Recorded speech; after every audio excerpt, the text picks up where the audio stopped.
Hello बच्चों, मैं संजीदा हिंदी शिक्षिका एलपीएम पब्लिक स्कूल के ऑनलाइन कक्षा में आप सभी का हार्दिक स्वागत करती हूँ। प्यारे बच्चों, आज हम सब अपनी पाठ्य पुस्तक व्याकरण के कक्षा 9 के प्रकरण है शब्द निर्माण के अंतर्गत समास। इसमें कर्मधारय और बहुब्रीहि समास में अंतर के बारे में पढ़ेंगे कि इसमें क्या अंतर होते हैं। जैसा कि आप सब पिछले वीडियो में समास के बारे में पढ़ चुके हैं कि समास किसे कहते हैं, उसकी क्या परिभाषा है और समास विग्रह किसे कहते हैं और समास के कितने भेद हैं। ठीक है, एक बार फिर से उसको रिवीजन कर लीजिए। शब्द निर्माण ये क्या है?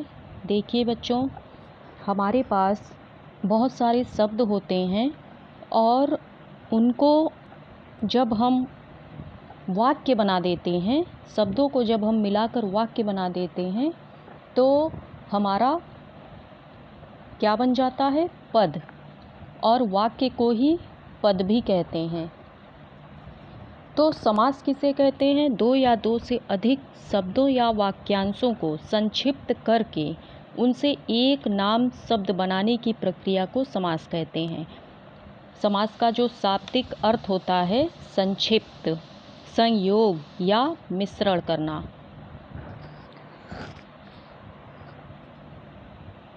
मतलब अगर कुछ बहुत बड़े में दिया है, बहुत बड़े में कोई वाक्य है तो उसको बहुत ही कम शब्दों में कहना, इसे ही संक्षिप्तीकरण कहते हैं अर्थात समास कहते हैं।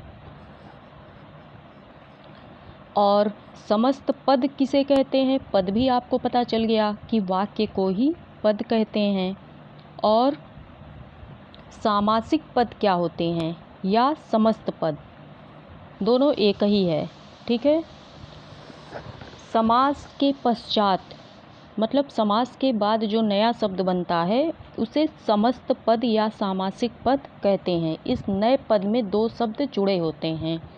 जैसा कि आपको पता है कि समास में दो पद होते हैं, पूर्व पद और उत्तर पद। जैसे देशवासी, तो देश पूर्व पद है, पूर्व पद अर्थात पहला पद, और वासी उत्तर पद अर्थात बाद वाला पद। और इन दोनों को मिलाकर जो नया शब्द बनता है उसे समस्त पद या सामासिक पद कहते हैं।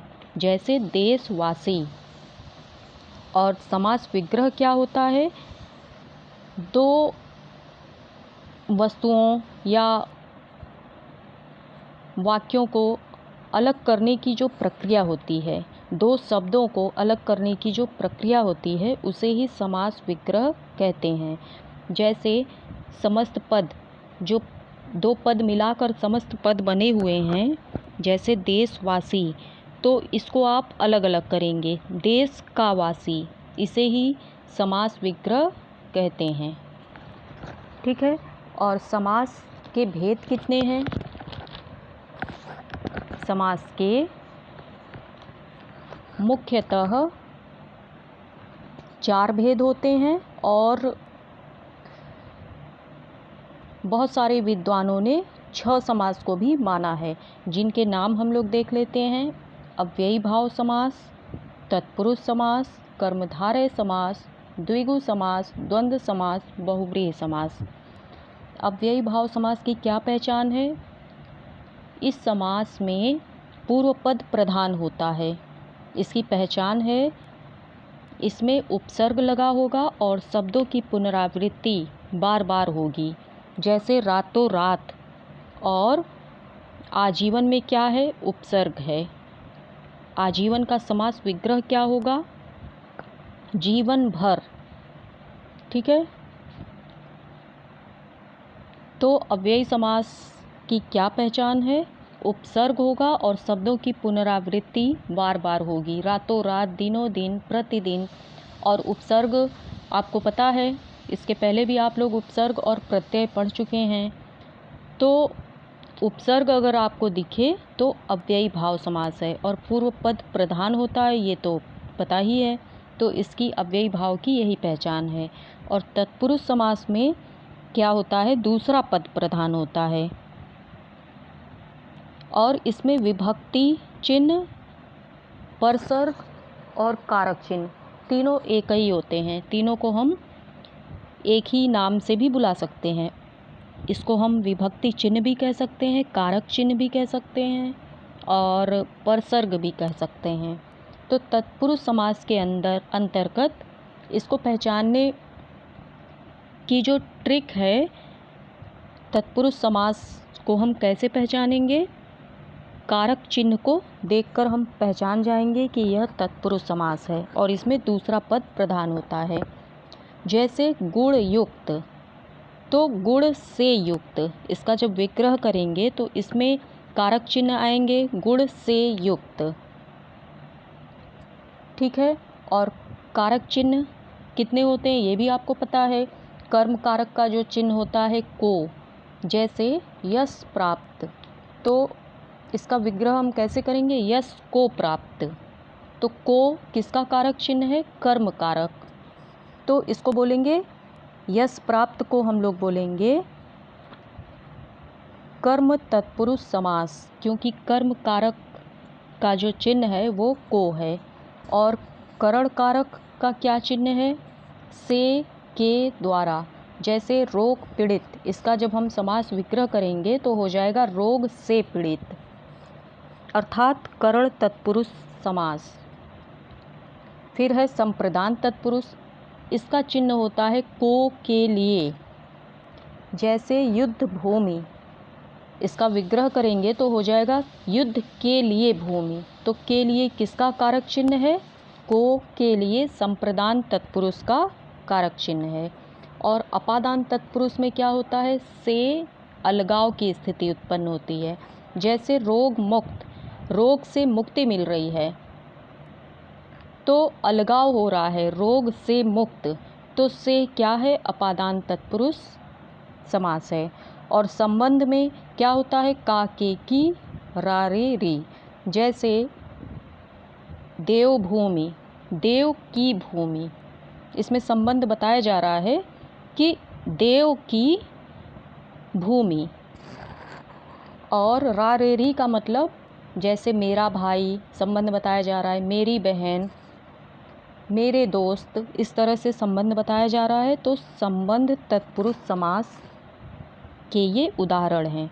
और अधिकरण तत्पुरुष में क्या होता है, इसका जो चिन्ह है इसमें में पर, जैसे वनवास, वन में वास, सिर दर्द, सिर में दर्द, ये सभी क्या हैं, अधिकरण तत्पुरुष समास के उदाहरण हैं।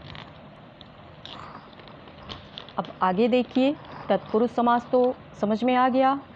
अव्ययी में क्या होते हैं, उपसर्ग होते हैं और एक ही शब्द की पुनरावृत्ति बार बार होती है। और तत्पुरुष समास में क्या होता है,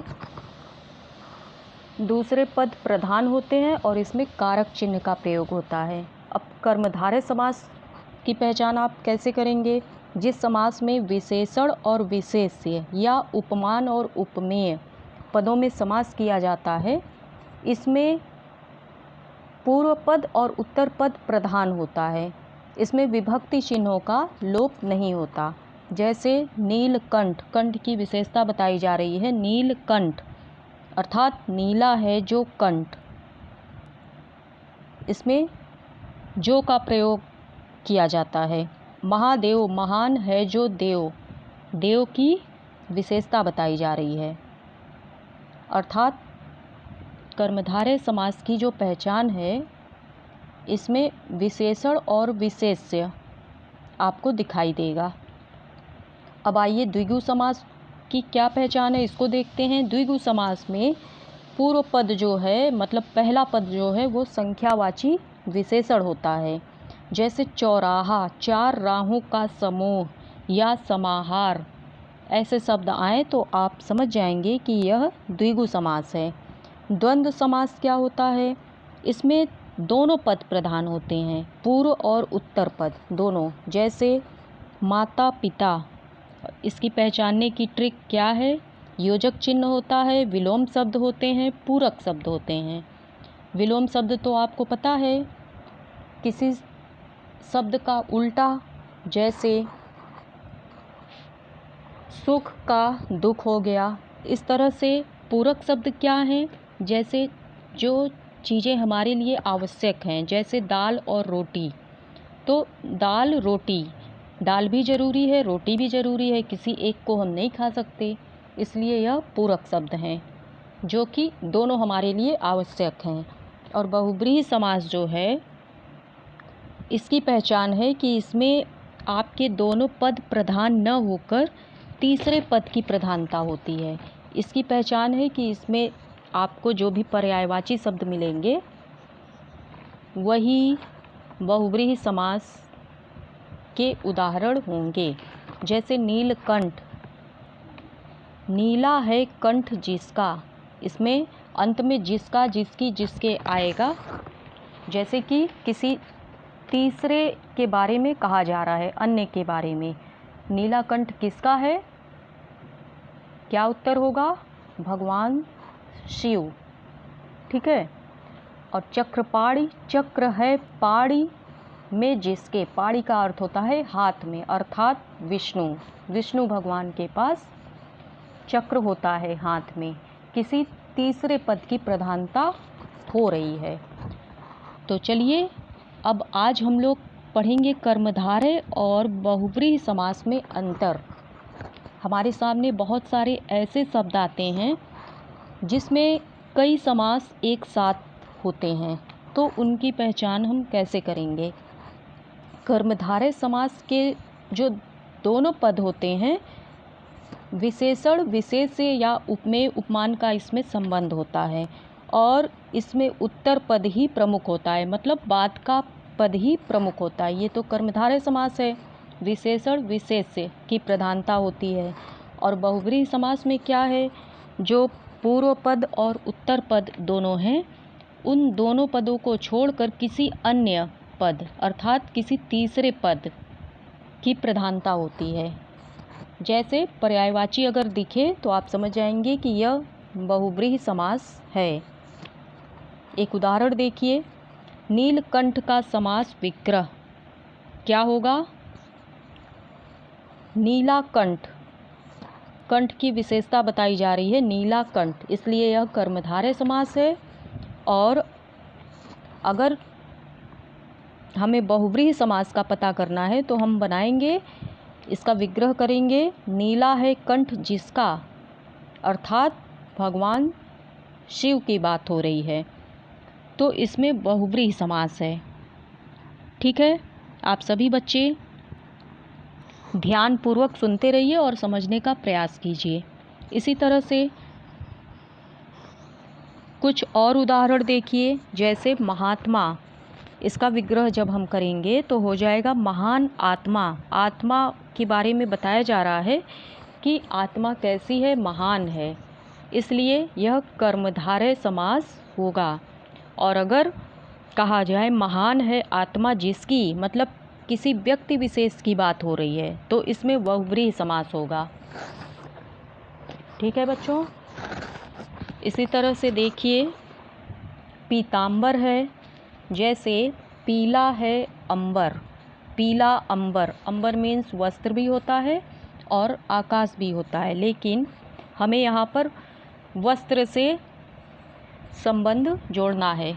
पीतांबर, पीला वस्त्र, अर्थात इसमें कर्मधारय समास है, क्योंकि यह वस्त्र की विशेषता बता रहा है।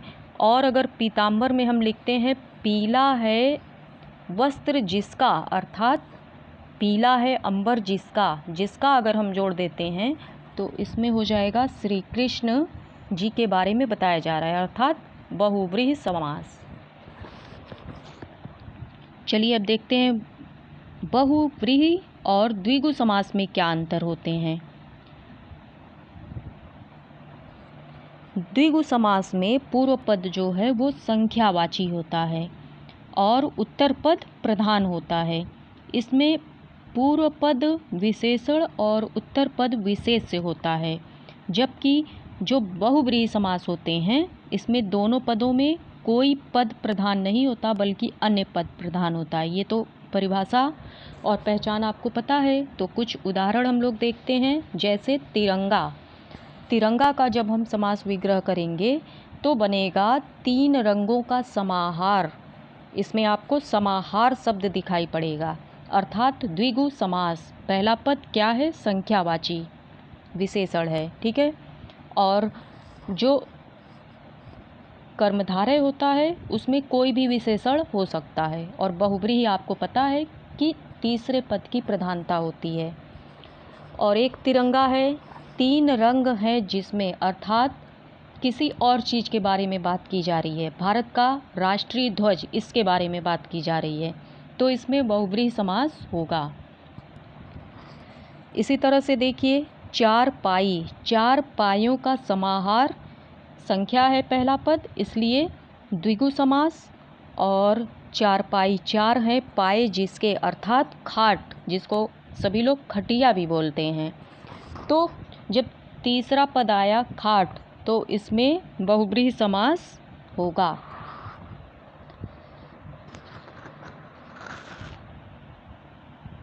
चलिए अब हम लोग देखते हैं कर्मधारय और द्विगु समास में क्या अंतर है। कर्मधारय समास और द्विगु समास की परिभाषा